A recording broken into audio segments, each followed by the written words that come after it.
오늘은 구원론에 있어서 가장 중요하다고 할 수 있는 구원론 교리의 핵심이라고 할 수 있는 하나님의 교리적 선포를 배울 수 있는 시간입니다. 이름하여 구원의 황금사슬, 영어로 하면 골든 체인이라고 명명을 한 것입니다. 5개의 고리로 되어 있는 이 구원의 황금사슬 골든 체인을 오늘 공부해 보도록 하겠습니다. 자, 5개 따라서 합니다. 첫 번째, 미리 알다. 두 번째, 미리 정하다. 그 다음에 세 번째, 부르시다. 네 번째, 어렵게 하시다. 마지막 5번째, 영화롭게 하시다. 요거를 신학적 용어로 바꿔봅시다. 자, 첫 번째, 예지. 두 번째는 예정. 세 번째는 소명. 네 번째는 칭의. 다섯 번째는 영화. 그러면 이제 영어로 한번 해봅시다. 영어로. 자, 미리 알다. 그럼 뭐예요? 프리날리지. 시작. 프리날리지. 미리 정하다. 그러면 predestination. 부르시다. 소명. calling. 아, 이건 너무 쉽죠. calling. 그 다음에 의롭게 하시다. 칭의. justification. 미국 사람은 justification이라고 해요. justification. 근데 영국 사람은 justification 이렇게 또박또박 가르쳐 들은 겁니다. 자, 마지막에 영화 glorification. 영광스럽게 됐다. 요 5가지가 우리 주님이 우리 죄인을 구원하시기 위하여 행하시는 절차요 또 하나의 구원에 관한 법칙이 될 것입니다. 그걸 하나씩 뜯어봅시다. 첫 번째, 미리 알다. 오늘 29절에 뭘로 되어 있어요? 29절에 하나님이 미리 아신 자들을 그랬어요. 미리 알다라는 단어를 가지고 일단 설명을 해드리겠습니다. 이 부분에 대해서 해석이 아주 분분합니다. 일부 주석가들은 하나님이 앞으로 믿을 사람들을 미리 내다 보시는 것이다. 그래서 이러한 예지가 예정의 기초가 된다라고 해석을 하기도 합니다. 그러나 이 해석에는 치명적인 단점 2가지가 있습니다. 하나는 지금 하나님은 모든 사람과 모든 것을 미리 아시는 반면에 사도 바울이 8장 29절에서 말하는 하나님이 미리 아신 자들은 특정한 집단, 택함을 받은 자들에 대하여 지칭하고 있다는 것입니다. 그게 좀 차이가 있고요. 두 번째는 만약에 어떤 사람이 믿을 것이기 때문에 하나님이 그 사람을 예지하셨다면 하나님은 당신의 자비하신 은혜로 죄인을 구원하는 것이 아니라 죄인이 믿을 만한 그릇이거나 믿을 만한 어떤 근거를 했기 때문에 하나님이 구원하신다는 그런 논리적 귀결을 맞기 때문에 이거는 바른 해석이라고 볼 수 없다고 하는 것입니다.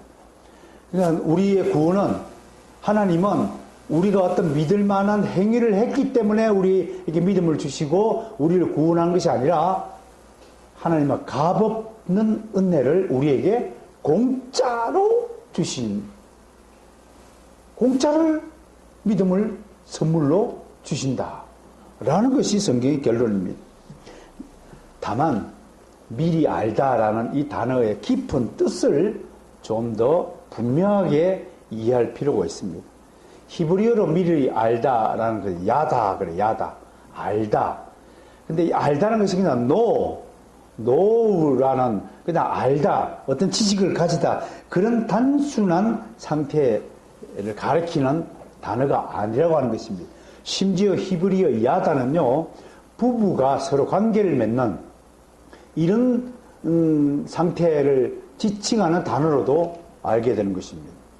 여러분 부부끼리는 서로 모든 것을 다 공유하기 때문에 알몸을 서로 보여줘도 부끄럽지 않은 관계가 부부관계이잖아요.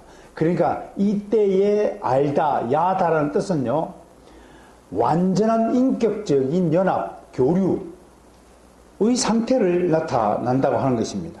또 하나, 하나님은 성경에서 미리 알다, 이 단어를 어떤 용도로 사용했냐면, 하나님이 자기 자녀들을 야다했다고 하는 것은 그들을 지극히 사랑하셨다라는 뜻으로 이 단어를 사용했다고 하는 것입니다.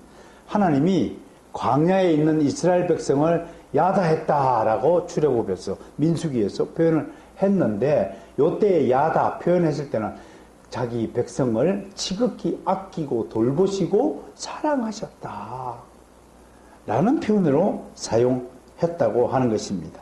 그러니까 이스라엘 백성은 하나님이 돌보고 지키고 사랑하시기로 당신께서 언약을 하신 언약 백성이란 말이에요. 우리가 지금 하나님 앞에서 어떤 백성이냐면 하나님의 언약을 받은 백성이다. 그래서 우리는 하나님의 무슨 백성? 언약 백성이다 라고 표현하는 것입니다. 베드로전서 1장 2절을 함께 볼까요? 베드로전서 1장 2절을 함께 보겠습니다.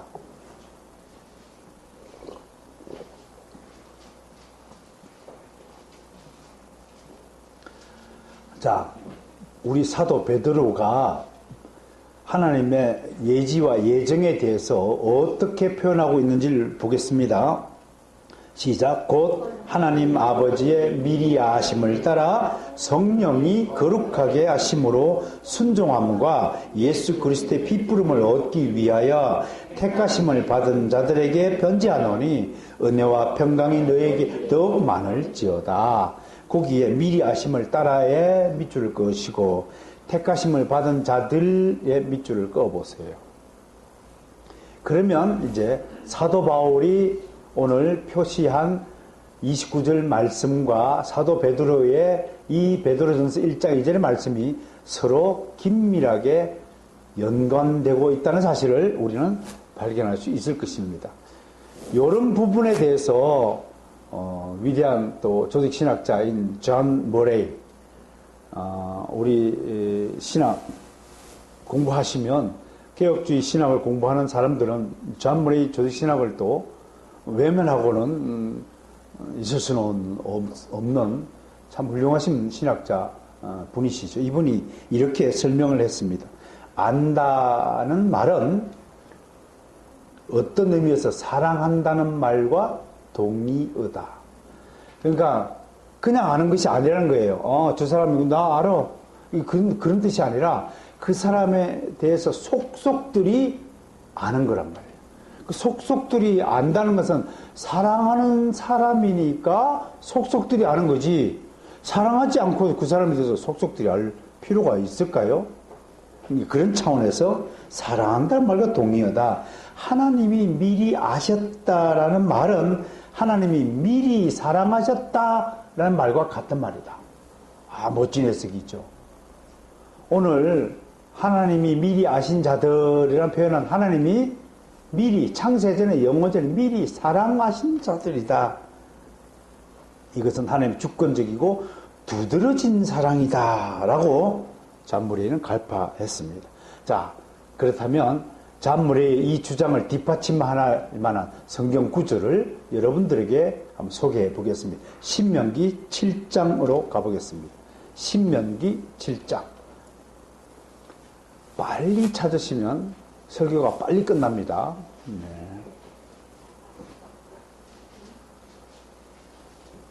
찾으시면 아멘 하시고 저와 함께 같이 읽겠습니다. 시작.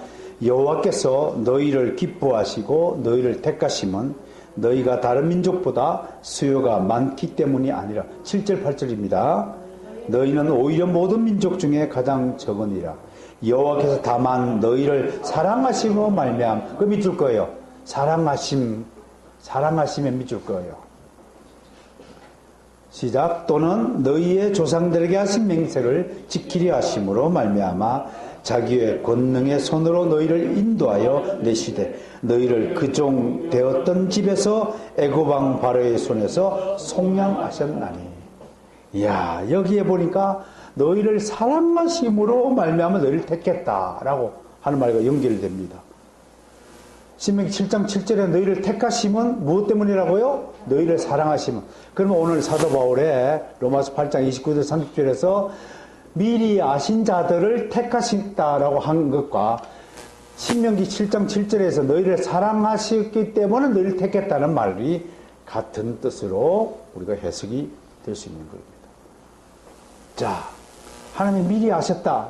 점쟁이처럼 그렇게 해석하는 것이 아니라 오늘 우리가 분명히 알아야 될 것은 하나님이 미리 알다는 뜻은 하나님이 영원 전에 우리를 이미 사랑하시기로 작정하셨다라는 뜻이 된다는 사실을 여러분 이해해 주시면 되겠습니다. 할렐루야. 이것이 개혁주의 신학의 위대한 또 섭리이죠. 정말 묘미라고 말할 수 있을 것입니다. 미리 알다? 그렇게 단순하게 미리 알면 믿을 사람을 다 내다보시면 그러면 인간은 우리는 로봇이네? 그렇게 저급하고 단순한 해석의 대상이 아니라는 사실을 지금 여러분 소개하고 또 그런 주장들을 반박해 본 것입니다. 자, 두 번째 단계에 넘어가겠습니다. 오늘 이 두 번째 단계가 참 중요해서 약간 소개할 분량이 많은 것입니다. 예정입니다. 미리 정하심.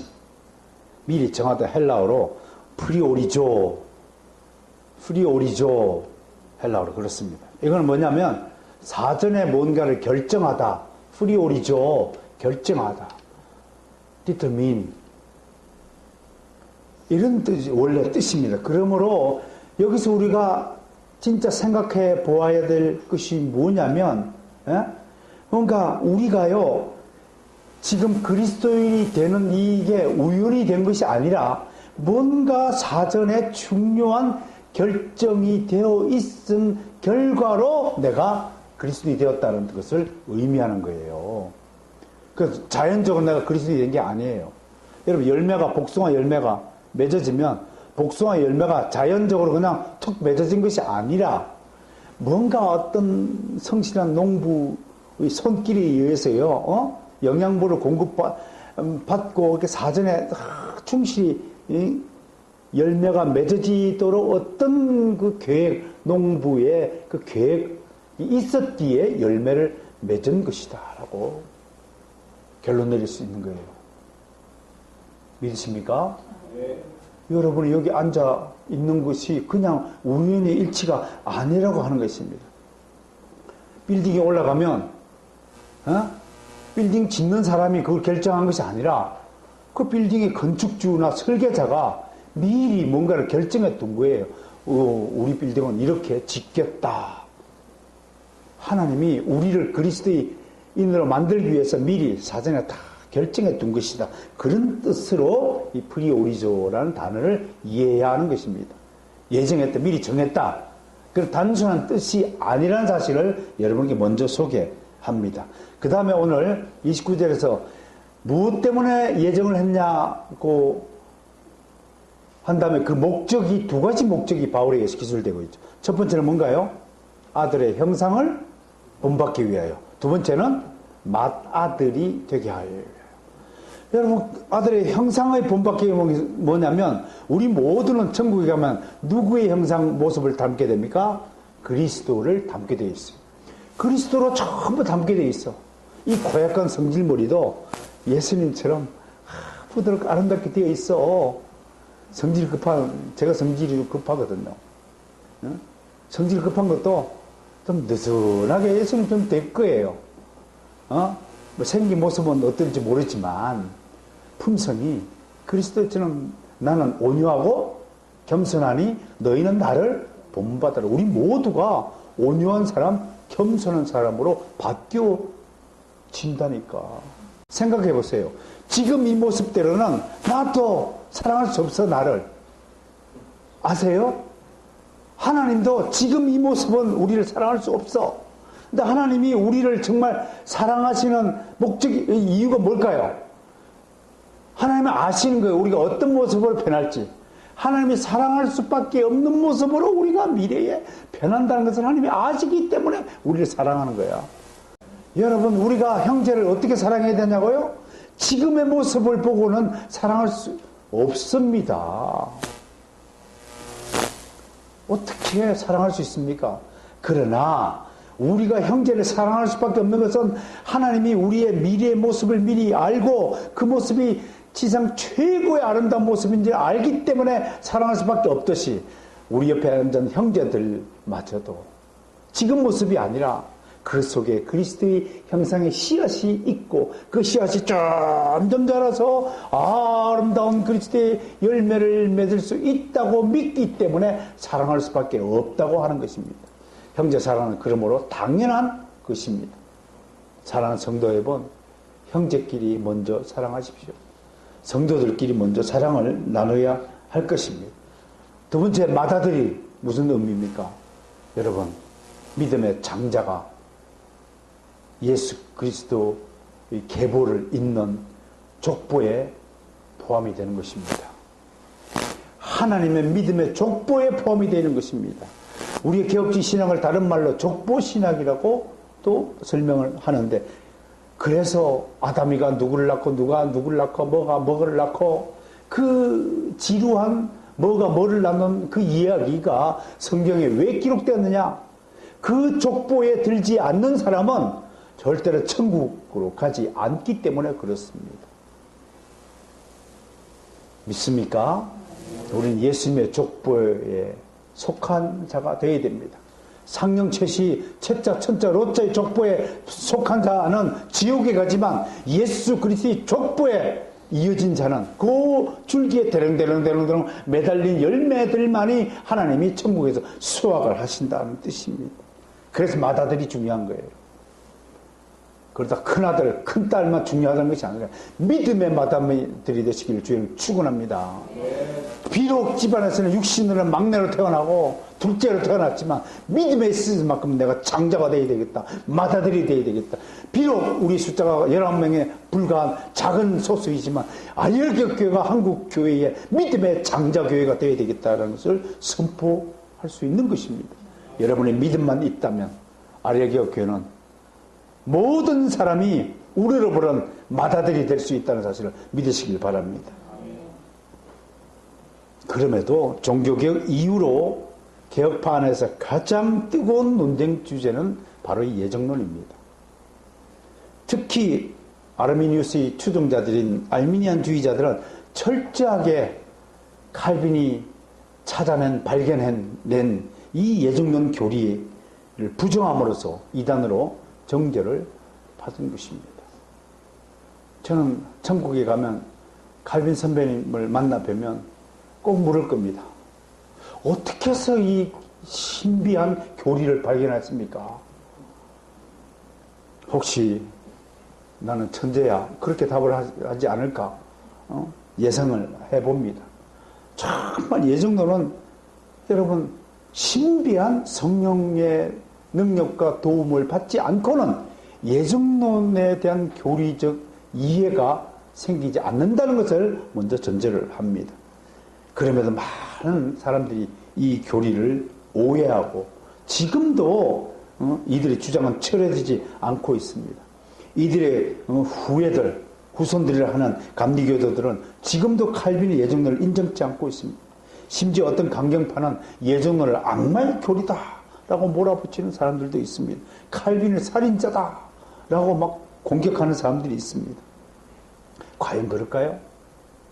오늘 이들 반대자들이 예정론에서 주장하는 주요한 반대 논리를 정리하여서 한 5가지로 정리하여서 소개하고 그들의 주장이 왜 잘못됐는가를 하나하나씩 변정해 보도록 하겠습니다. 첫 번째, 예정은 신자의 교만을 불러일으킨다라고 반대자들은 주장하고 있습니다.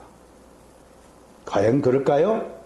반대자들은 만일 하나님의 예정에 의해서 자신이 선택을 받았다고 하면 우쭐해질 것이 난 예정받은 자야. 교만해 줄 것이다. 그렇게 주장합니다. 그러나 천만에요. 천만에요. 성경은 절대로 그렇게 말씀하지 않습니다. 나같이 죄인 중에 괴수를 구원해 주신 하나님 은혜에 감격하고 감사하지. 그리스도인이 감사의 자리로 내려오지, 겸손의 자리로 내려오지, 어떻게 교만의 자리에 앉을 수 있느냐. 예정은 도르트 진주에서 우리 선조들이 밝혔듯이 오히려 자랑이 아니라 겸손으로 우리 자리에 일 겁니다. 아유, 하나님, 나 같은 죄인까지도 구원해 주시니 이 은혜에 어찌 내가 감격하지 않을 수 있겠습니까? 아버지. 그것이 참된 그리스도인의 모습이 되겠죠. 교만요? 절대로 그렇지 않습니다. 미리 사랑하심을 받았다는 사실을 아는 것만큼 큰 감격이 어디 있겠습니까? 어떤 사람이 다가와서 사실은 말이야, 내가 너를 언제부터 사랑했냐면 너 처음 볼 때부터 사랑하기 시작했어. 그런 어떤 아름다운 여자가요, 내가 사랑을 고백하고 싶은 만큼 아름다운 여자가 있었는데요, 오히려 내가 사랑을 고백해야 될 건데 그 여자가 먼저 나한테 와가지고, 누구 얘기가 아니라 여러분들의 상상에 맡깁니다. 제가 이래 봬도 꽤 그래도 물 한잔 먹읍시다. 그 여자가 먼저 나와가지고 나를 사랑한다고 고백하는 거예요? 나 같은 사람은 어떻게 사랑하냐? 나는 가난뱅이고 학교를 다녔다 휴학하고 제가 3번을 휴학을 했어요. 등록금이 없어서. 근데 나 같은 사람을 사랑한다는 거예요? 그러니까 한다는 말이, 너 언제부터 나를 관심 있고 사랑했니? 너 처음 봤을 때부터 하는 거예요? 옛날 얘기입니다.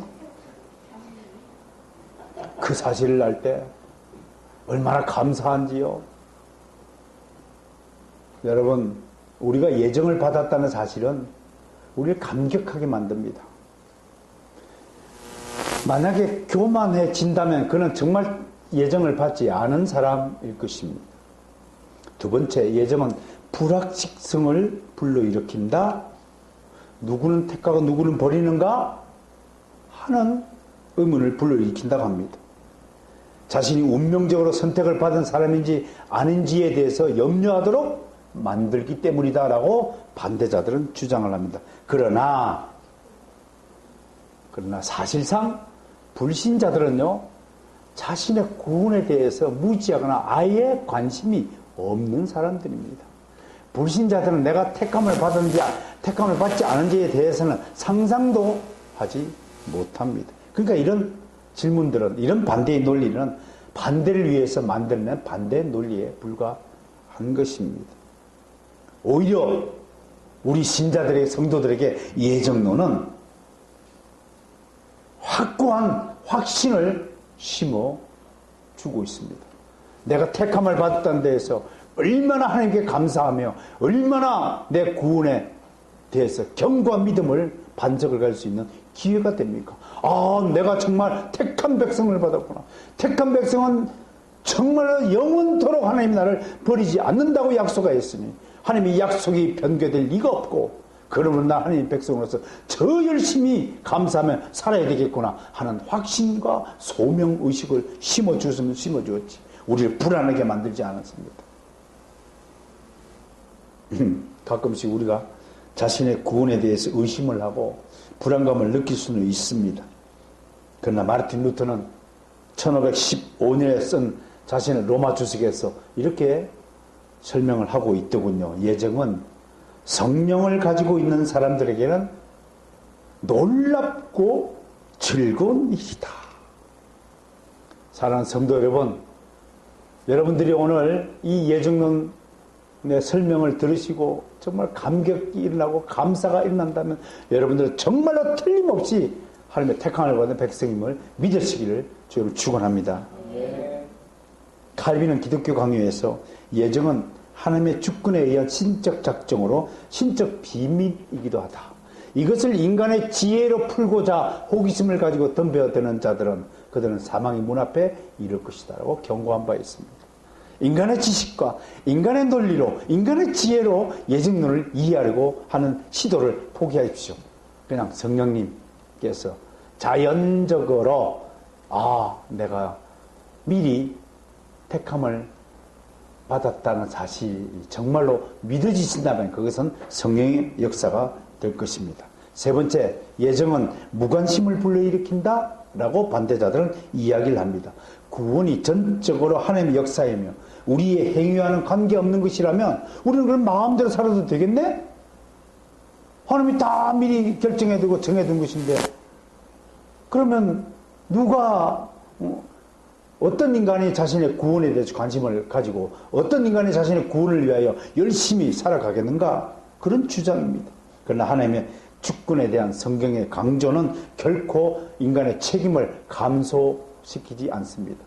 하나님의 주권에 의해서 예정된 사람들이 구원을 받는다고 하여서 인간의 행해야 될 의무나 책임이 면제되는 것은 아니라고 성경은 말하고 있는 것입니다. 이것이 하나님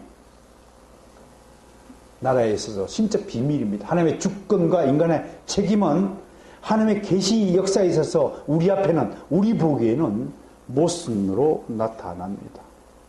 그러나 이 모순을 하나님이 의도적으로 만드는 것이 아니지요. 둘 다 진리이지만 서로 대칭되고 모순되는 것처럼 우리에겐 보일 뿐입니다. 우리는 이것을 확실하게 이해하고 설명할 수 없습니다. 칼빈은 이것을 이중계시라고 명명하였습니다. 어떻게 예수님 안에 신성과 인성이 동시에 존재할 수 있습니까? 어떻게 삼위일체 하나님이 한 분 하나님에서부터 세 위격으로 존재할 수 있습니까? 여러분의 이성으로 이것을 이해할 수 있고 설명할 수 있습니까? 그럼에도 사실이잖아요. 하나님은 삼위일체 하나님으로 계시잖아요.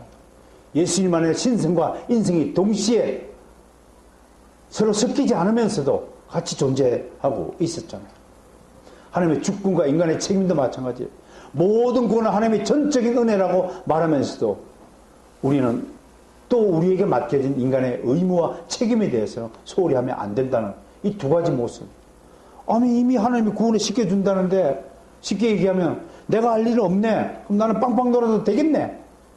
라는 것은 인간적인 생각이고 인간적인 차원의 이해란 말이에요. 하나님의 차원에서는 하나님의 의한, 주권에 의한 예정과는 다르게 또 우리는 우리의 구원을 위하여 거룩한 삶을 살아야 된다고 성경은 설명하고 있습니다. 보십시오. 예수님도 스스로 모순된 발언을 하였습니다. 요한복음 6장 44절 가볼까요? 요한복음 6장 44절.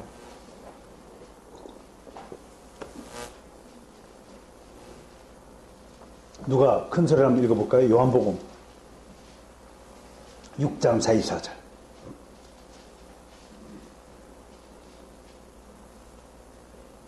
나를 보내신 아버지께서 이끌지 아니하시면 아무도 내게 올 수 없으니 오는 그를 내가 마지막 날에 다시 살리리라. 아멘. 아버지께서 이끌지 않으면 아무도 내게 올 수 없다 그랬어요. 분명히. 자, 그러면 앞으로 가서 5장으로 가보십니다. 5장 40절 가보겠습니다. 요한복음 5장 40절을 가보겠습니다. 거기서는 또 어떻게 말씀하셨냐? 시작. 그러나 너희가 영생을 얻기 위하여 내게 오기를 원하지 아니하는도다 라고 했습니다. 질문을 던져봅니다. 왜 사람들이 예수님께 가지 않습니까? 두 가지 답이 나와요. 하나는 하나님이 이끌지 않기 때문이라고 그러고, 하나님은 사람이 가지 않으려고 하고, 그럼 사람이 갈 수 없기 때문에 가지 않으려고 한 것인지, 이런 의문들이 나타납니다. 우리 입장에서는 전혀 이해되지 않는 상호 모순된 발언이십니다. 그러나 유일한 대답은 주님의 가르침은 모순이 아니라 둘 다 진리라는 사실입니다. 이것을 발견한 칼빈은 이걸 또 이중계시라고 신학적으로 정리한 것입니다. 그만큼 개혁주의 신학은 정말 신적 비밀의 일을 해독할 수 있는 유일한 신학적 체계다라고 말할 수 있는 것입니다. 자, 네 번째 반대자들의 주장을 이야기합니다. 예정은 자기 만족을 불러일으켜서 심각한 도덕적 타락을 부추긴다. 그러나 예정은 인간의 도덕적 해이를 조장하는 것이 아니라 새로운 삶을 살도록 이끌어 준다고 성경은 명백히 말하고 있습니다. 에베소 1장 4절에서 이렇게 사도 바울은 기술하고 있습니다. 창세 전에 그리스도 안에서 우리를 택하사 우리로 사랑 안에서 그 앞에 거룩하고 흠이 없게 하시려고 우리 예정했다고 설명하고 있습니다. 우리를 창세 전에 택하고 사랑하신 목적이 뭐라고요? 우리가 그 앞에서 흠이 없게 만드시려고 택했다고 말하고 있습니다. 그러니까 도덕적으로 내 마음대로 살라고 예정한 것이 아니라 서울대학교 합격을 시켜준 목적은 더 열심히 공부해서 더 훌륭한 사람이 되라는 뜻이 있는 거지, 서울대 합격이시나 띵까띵까하고 놀라고 서울대 합격을 시켜준 것이 아니라고 설명할 수 있겠습니다. 다섯 번째, 예정은 편협함을 불러일으킨다. 반대자들은 자신이 하나님의 백성으로 선택받음이 예정되었다는 사실을 알게 되면 오직 자기 자신에게만 몰두하게 될 것이다. 그런 또 논리로 반대를 합니다. 사실은 그러나 그 반대입니다. 왜? 하나님이 아브라함을 택한 것은 아브라함이 자기 문제에만 몰두하라고 아브라함을 택한 것이 아닙니다. 아브라함을 택하시고 부르신 것은 아브라함을 통해 모든 족속이 복을 받으라고 아브라함을 택한 것입니다. 이스라엘 민족을 선택한 목적도 이스라엘에게만 구원이 있게 하시는 것이 아니라 이스라엘을 통하여 전 이방인에게 구원의 복음을 전파하기 위하여 택한 것입니다. 여러분을 택한 것은 여러분들이 여러분에게만 관심을 가지고 살라고 여러분들을 택한 것이 아니라는 것을 우리 분명히 알아야 됩니다. 베드로전서 2장 9절 유명하죠. 너희는 택하신 족속이요 왕같은 제사장이요 거룩한 나라요 그의 소유가 된 백성이니 이는 너희를 어두운 데서 불러내어 그의 기이한 빛에 들어가신 이의 아름다운 덕을 선포하게 하려 하심이라. 그것이 예정의 목적입니다. 그러므로 정리하자면 예정론은 반대자들 그 허황된 논리가 아니라 예정을 하여 주셨다는 것은 교만이 아니라 겸손으로 우리를 자리를 이끌게 합니다.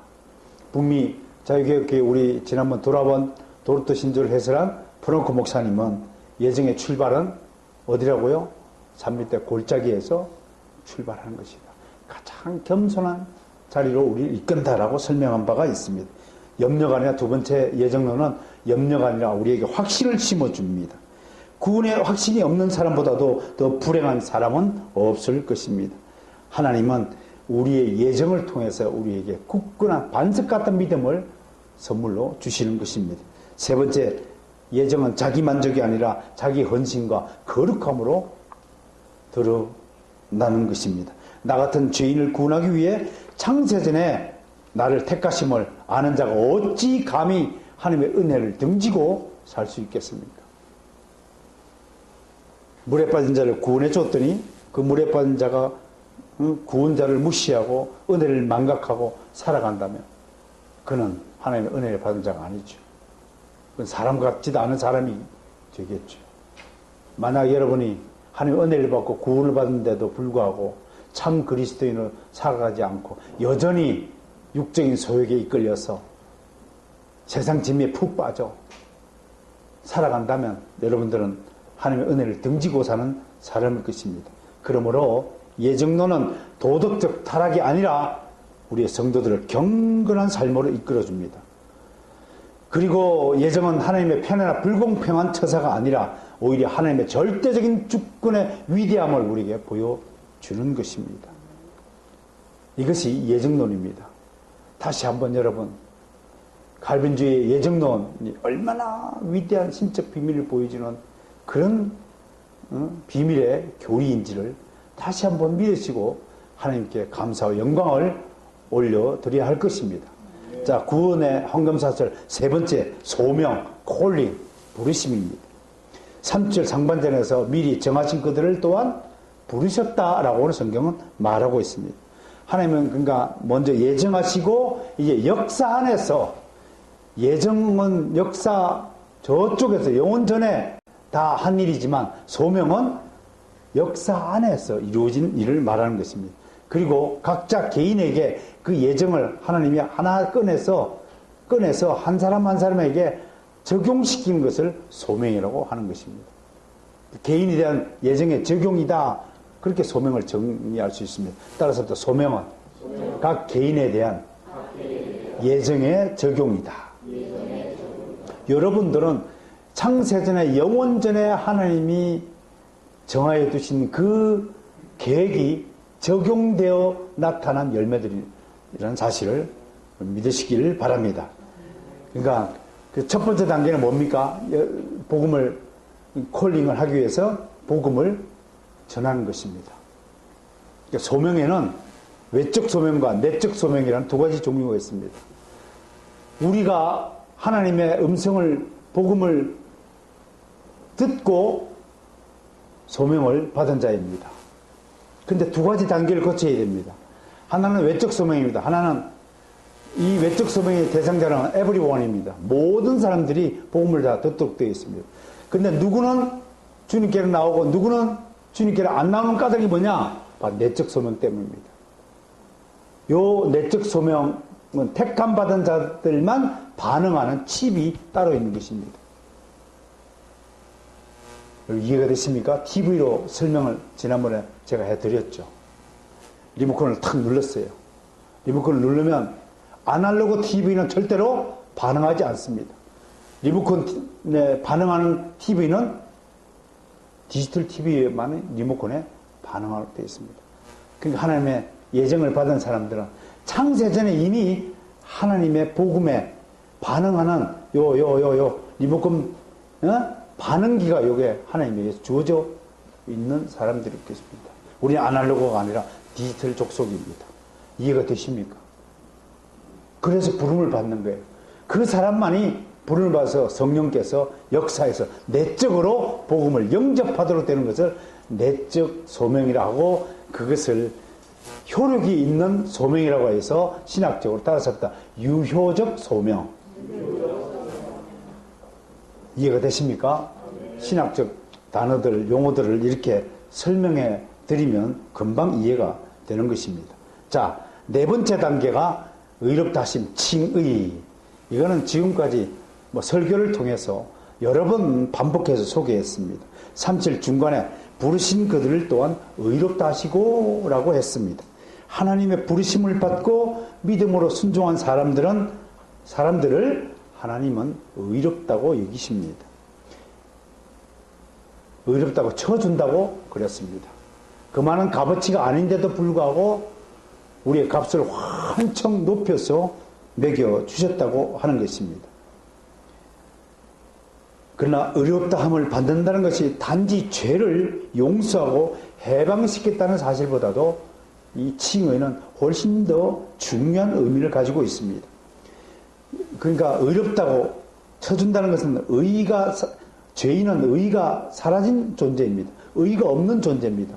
그러니까 텅 비어있는 존재입니다. 그 텅 비어있는 공간에 무슨 의를 채워주신 거예요. 그 의가 우리 그리스도의 의라고 하는 것입니다. 그러니까 우리가 의롭다고 하는 것은 그리스도 안에서 우리가 그분과 연합함으로 이루어진 것입니다. 그분과 연합이 딱 되니까 그리스도의 의가 나한테 전과 옮겨졌다라고 설명하고 있는 것입니다. 이 칭의는 완전한 것입니다.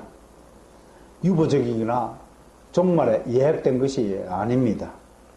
완전하지 않은 것은 유실될 가능성이 있는 것입니다. 하나님은 완전하신 분입니다.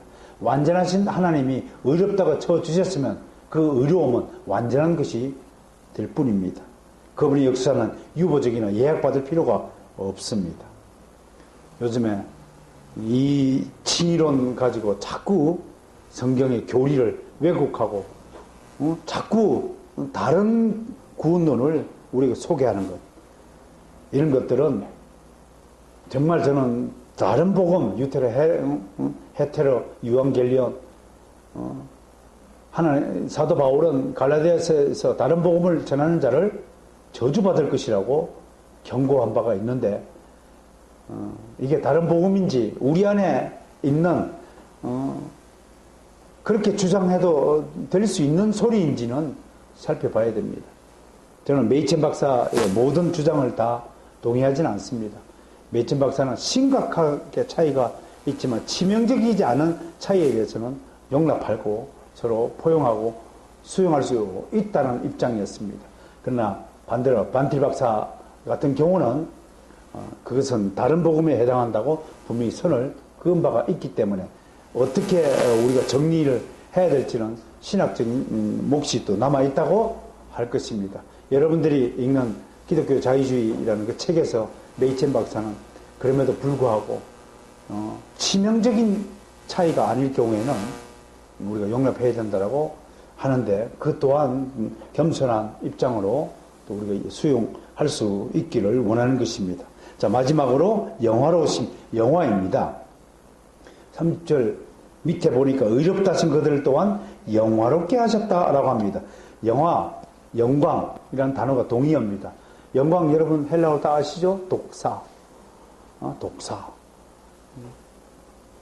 모든 죄인은 하나님의 영광의 나라에 들어갈 수 있다 없다? 없습니다. 죄인은 하나님의 영광의 빛에 들어갈 수 없습니다. 여러분 우리가 천국에 간다라는 것, 그건 영원한 하나님 나라에 간다는 것입니다. 영원한 하나님 나라는 태양빛으로 밝은 곳이 아니라 하나님의 영광의 빛으로 밝은 곳입니다. 이해가 되십니까? 그럼 하나님의 영광의 빛으로 밝은 존재는 이미 그리스도의 빛, 하나님의 영광의 빛을 씌움받은 자만이 들어갈 수 있다고 설명한 것입니다. 하나님의 영광의 빛을 얻은 자만이 하나님의 영광의 빛의 나라에 가서 영원히 하나님과 살 수 있다는 논리라는 것입니다. 이 영광이라는 것, 이것은 한순간에 호련히 우리에게 임할 것이라고 성경은 말씀하고 있습니다. 그렇게 이런 겁니다. 칭의와 성화와 영광의 단계가 있습니다. 오늘 사도 바울을 비판하는 사람은 왜 성화의 얘기를 누락시켰지? 라고 이해합니다. 그건 조금 이따 설명해 드리겠습니다만, 칭의를 받은 사람은 반드시 성화의 단계를 거쳐야 됩니다. 나무에 씨가 뿌려지면 반드시 성장이라는 과정을 거쳐야 되는 것입니다. 그럼 영화는 뭘까? 그건 열매를 말한 것입니다. 열매는 완성이라고 말한 것입니다. 우리가 영화롭게 되는 것은 예수님이 재림하셔서 우리를 마지막 심판의 자리로 불러내어서 그때에 모든 것을 심판하는 그때에 우리는 택함받은 성도들은 영화롭게 호련히 변화해야 된다고 성경은 예고하고 있습니다. 우리 영광 미래의 일입니다. 그러나 이 영광을 얻기 위하여 하나님은 우리에게 성화, 거룩한 삶을 살아야 된다고 우리에게 요구하는 것입니다. 하나님의 영광의 잔치에 참여할 수 있는 자격을 이미 우리는 얻었습니다. 잔치 자리에 갈 수 있기 위해서는 반드시 티켓이 필요합니다. 제가 이제 9월 5일날 중국에 가잖아요. 9월 4일날. 중국에 가면 반드시 중국에 들어갈 수 있는 비자를 획득해야 됩니다. 획득했습니다. 그러므로 중국에 갈 수 있게 되었습니다. 미국에는 비자 없어도 3개월 동안 갈 수 있지만 미국에서 계속 살려면 시민권의 비자를 획득해야 합니다. 하나님 나라의 잔치에 가려면 잔치에 갈 수 있는 티켓을 확보해야 됩니다. 그 티켓이 바로 칭이라는 티켓을 사실을 믿으시길 바랍니다. 여러분들은 이미 다 티켓을 얻은 것이라고 저는 믿습니다. 많은 학자들이 조금 전에 말씀드렸다시피 이 30절 9절에 대해서 왜 성화가 빠졌지? 바울이 성화를 몰라서 누락시켰을까? 그러나 개혁주의 신학에서는요, 성화는 시작된 영화, 이미 우리는 영화를 향해서 열매를 맺기 위해서 지금 익어가고 있는 중입니다. 그러니까 완성된 칭의, 또 거꾸로 얘기하면 칭의를 놓고 보면 우리는 완성된 칭의에 해당하는 것입니다. 그러므로 굳이 성화를, 이 칭의와 영화 사이가 칭의가 성화를 포함하고 있고 영화가 성화를 포함하고 있기 때문에 그렇다는 것을 우리는 이해해야 됩니다. 곡자는 성화가 보이지 않는다 하여서 칭의를 불완전한 것으로 보는 것은 칭의에서 영화에 이르는 모든 예정과 구원의 서정에 대한 잘못된 이해와 지식 때문인 것입니다. 지금도 이게 가톨릭 신학인데요, 여러분. 가톨릭 신학은 이렇게 보는 겁니다. 우리가 받은 칭의는, 개혁주의 신학에서는 우리 칭의는 완전한 것이라고 좀 전에 설명한 바가 있습니다. 근데 가톨릭은 우리가 받은 칭의는 불완전한 것입니다. 그러니까 어떻게 거룩하게 사느냐에 따라서 칭의를 잃어버릴 수도 있다라고 자꾸 이야기하는 것입니다. 그러니까 우리 이 칭의로는 어디에 달려 있습니까? 성화에 달려 있는 것입니다. 언뜻 들으면요, 이해가 돼요. 씨가 뿌려졌는데 우리가 잘못 가꾸면 열매를 낼 수 없다. 논리가 되죠. 그런데 이 사람들은 가만히 자라는 거 보니까 이렇게 비틀비틀하게 나무가 아름답게 혹쑥쑥 건강하게 자라지 않는 거 보니까 뭐가 잘못된 거라? 씨가 잘못된 것이다 라고 이야기하는 거예요. 언뜻 들으면 매우 그럴싸한 일이에요. 그러나 여러분, 제가 늘 강조하죠. 일리는 있지만 진리가 아니다. 왜? 성경은 그런 식으로 증거하고 있지 않기 때문입니다. 성경은 그런 식으로 계시하지 않기 때문인 것입니다. 이미 씨가 뿌려졌으면 이 씨를 인간적인 차원에서는 씨가 부족하고 잘못된 씨앗일 수도 있다고 보이는 거예요. 저 사람 보니까 무슨 저런 사람이 그리스도인이야. 저런 꼬라지를 보니까 저 사람은 칭의를 받은 사람이 아니야. 저는 칭의가 잘못된 거야. 라고 인간적으로 보면 생각하는 거예요. 그러니까 여러분, 개혁주의 신학이 아닌 모든 신학은 인간 중심의 신학이라는 사실을 결코 잊어서는 아니 되는 것입니다. 하나님이 우리가 보기엔 부족한 씨앗일지 모르지만 하나님이 그 씨는 완벽하고 완전한 씨앗이라고 선포했으면 그것을 우리는 믿어야 되는 것입니다. 그 사람이 IQ가 떨어지고 행실이 나쁘고 그 사람이 거짓말을 잘하고 미워하고 시기하고 말 안 듣고 고집을 부린다 할지라도 우리가 보기엔, 그러나 하나님이 보시기엔 그 말 안 되는 그 족속이 천하보다 귀한 하나님의 백성이라는 사실을 인정하시고 믿으셔야 하는 것입니다. 이것이 믿기지 않으면 그 사람 하나님 앞에 교만한 자인 것입니다. 이거 보니까 형편없네. 여러분, 특히 자녀들 결혼시킬 때 세상 드라마에 나오는 시어머니 되지 마시기를 저를 축원합니다. 내 아들 감히 니까짓게 내 아들 넘봐? 요 따위 가치관이 있으면 그는 여전히 세상적인 사람이에요.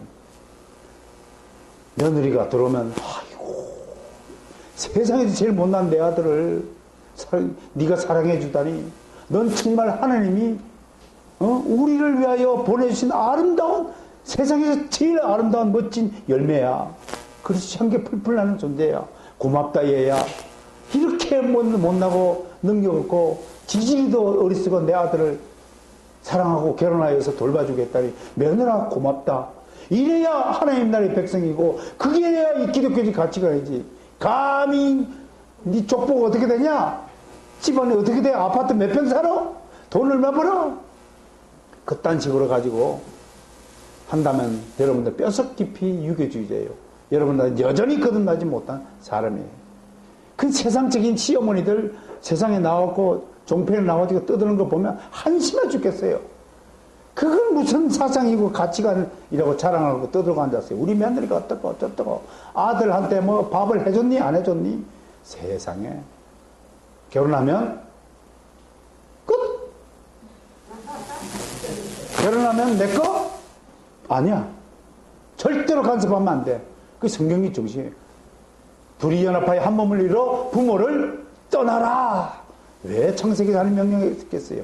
내 품 떠나면 끝나는 거예요. 내 의무 다 한 거예요.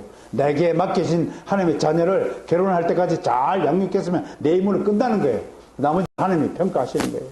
잘 되든 또 되든 유산 물려줄 것도 없고, 왜? 내 거 아니니까. 하나님 거니까.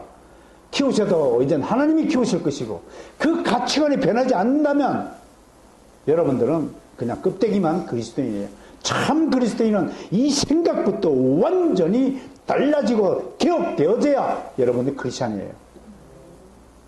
반점 크리스찬이 천국 갈 수 있습니까?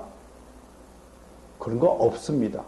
여러분 시장바닥 그 반점 이거 열매 돈을 주고 사 먹습니까? 알곡은 창고에 들이고 쭉정이는 불에 태우는 것입니다. 그 성경에 기록된 주님의 말씀 아니에요?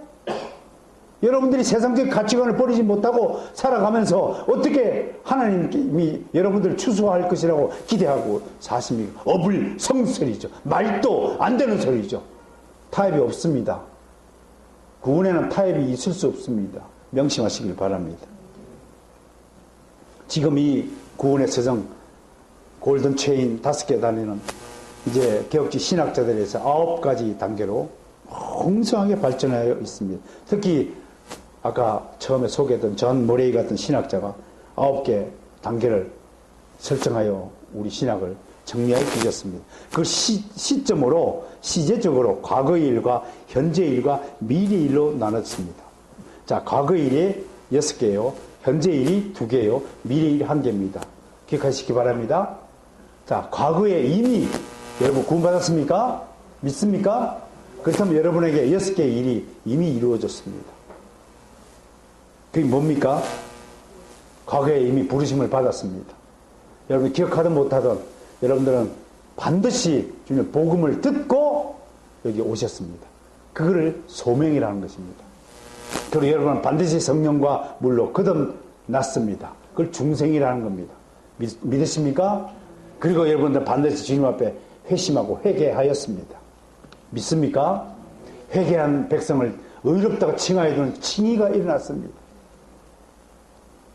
그리고 여러분들을 하나님의 자녀로 친자도 아닌데도 자녀로 삼아 주셨습니다. 양자를 받았습니다. 친자가 되었습니다. 이 친자된 자가 이제 우리는 성화의 길에 들어섰습니다. 쑥쑥쑥 자라고 있습니다. 그리고 하나님께서 우리가 쓰러지지 않도록 딱 붙잡아 두고 계십니다. 그게 견인입니다. 성화 견인입니다. 이제 미래에는 현재 2가지 성화하고 견인이 나고 미래에는 영화롭게 되는 글로리피케이션이 우리에게 남아있는 것입니다. 이렇게 9가지 단계로 까지 이 구원의 서정 신학적 이론이 완성되고 있었던 것입니다. 정리하면 하나님의 영원한 예지와 예정으로부터 역사적인 부르심과 의롭다 하심을 거쳐서 미래의 영원에 있을 그분의 백성들의 최종적 영화에 이르기까지 매우 정교하게 한 단계 한 단계 움직이시는 분으로 바울은 오늘 묘사하고 있습니다.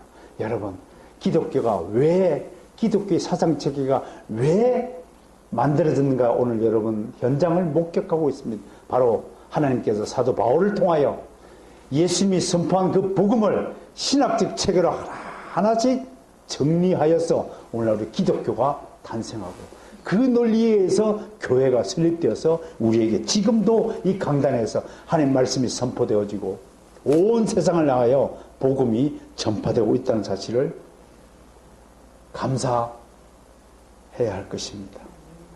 이 5개의 황금사슬 5 golden chain 잊지 않고 이 구원의 교리를 주신 하나님께 영광과 감사를 올려드려야 할 것입니다.